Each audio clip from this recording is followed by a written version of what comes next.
Here is a video on that homemade Stirling engine that I built. You guys probably saw the tutorial video. So basically what I used for this project was a pencil and a plastic fan blade from a broken Aerospeed box fan. And they kind of go well together. I've tried this a whole bunch of times, and after like a lot of trial and error, I finally got it to work. And it works a little bit, but there's some issues that it has. First up, here's the front of it. Left side, right side, back. Here's the inside of the hub. Looks kind of cool. And I had to prop it up on this thing right here, because if it was just straight, it would just fall off. So it has to be propped up on something, except due to the fan blade being warped, it shakes the whole table, and it causes the pencil to roll off of this, and it'll just spoil the whole thing.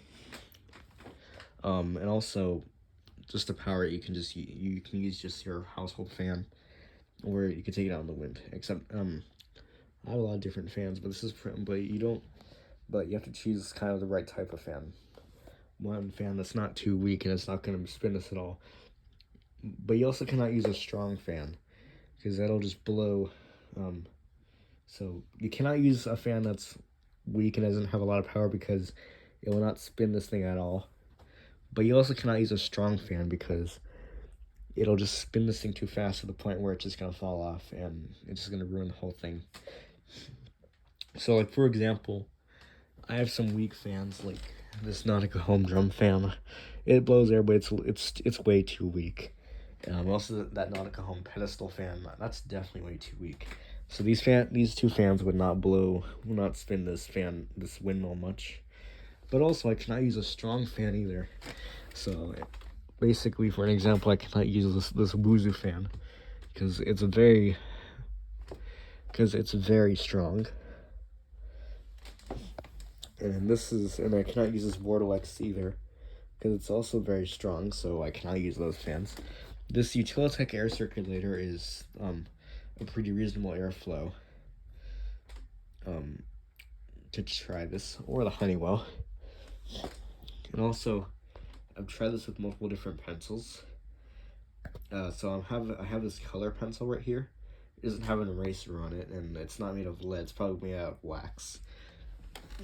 And it's a little bit more, and yeah. So I can't really use it with like a normal pencil, like this, for example, because it has an eraser on it. I don't know if you guys can see it or not, but basically the eraser creates friction between the rubber of the eraser and the plastic fan blade. I mean, it's a hexagonal pencil, but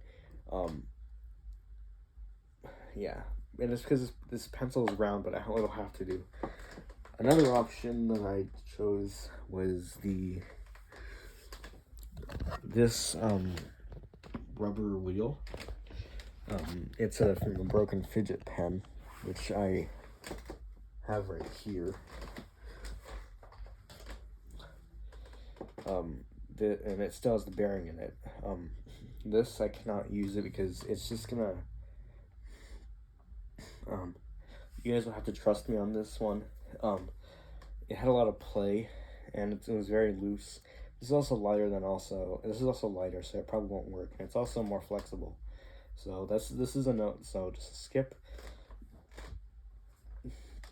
So you guys will have to trust me on this. I'm not testing it again, because it's probably gonna mess up. And then also, you will need something to lay this thing down. In this case, I have this little 10-inch Westinghouse. As the weight, this fan weighs like 5 pounds. It'll be the perfect weight for it. Also, one thing to remember is that if the fan has a cord, you always have to keep the cord away from the blade so that it doesn't get caught in them. And also, you have to keep the fan head facing the wall or facing another fan instead of facing this way, because you don't want the blades to hit the fan head. So I'm keeping this fan at a safe distance, and also I'm having it at the very end of the pencil because if it's like on the very tip where the fan blade is, it's not really gonna work. Also, I'm keeping the fan blade at a safe distance from the table because it's gonna hit the table. But even if I had this at this distance, it probably would still hit the table because this fan blade is warped. It's really warped because of how flimsy this blade is, and it'll shake the whole table, resulting in this thing falling off. So, yeah. With that being said, though, I'll go ahead and get it running. I just gotta turn the fan on, and then it'll blur, and then just start spinning it. So here we go. So a little bit of a kick, a tiny bit of torque, which will give this thing a spin. And it works, but unfortunately, it does have a bit of issues like that, like it'll stop.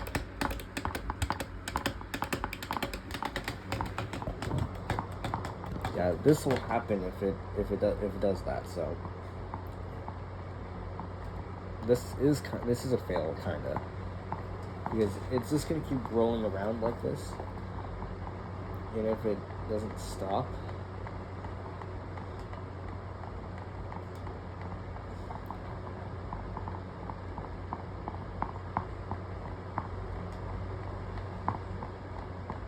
yeah, I'm gonna go ahead and put the fan in a different position because and the fan is on low speed. Okay, believe me. I guess it's gonna work like this. It has to work like this. There's an idea of the hub. Back panel of it. After a lot of trial and error, I finally got it to work. I'm only keeping the fan on low speed because high speed is way too strong for it.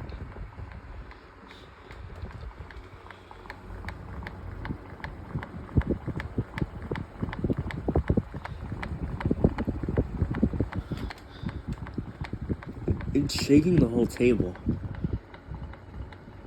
and despite it being really slow, you can kind of see the blade working there.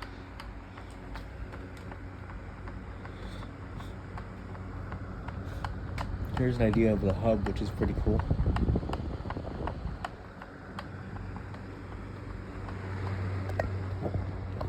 And it's kind of like a Stirling engine or a large industrial exhaust fan with a belt-driven motor. Kind of reminds me of that. So now we'll go ahead and maybe try high speed.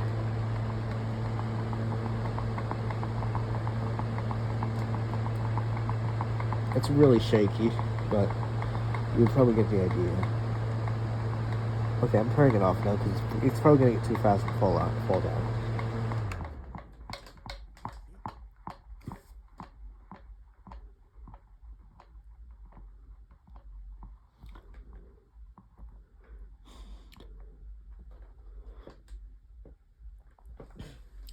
And yeah, so there's my homemade Stirling engine.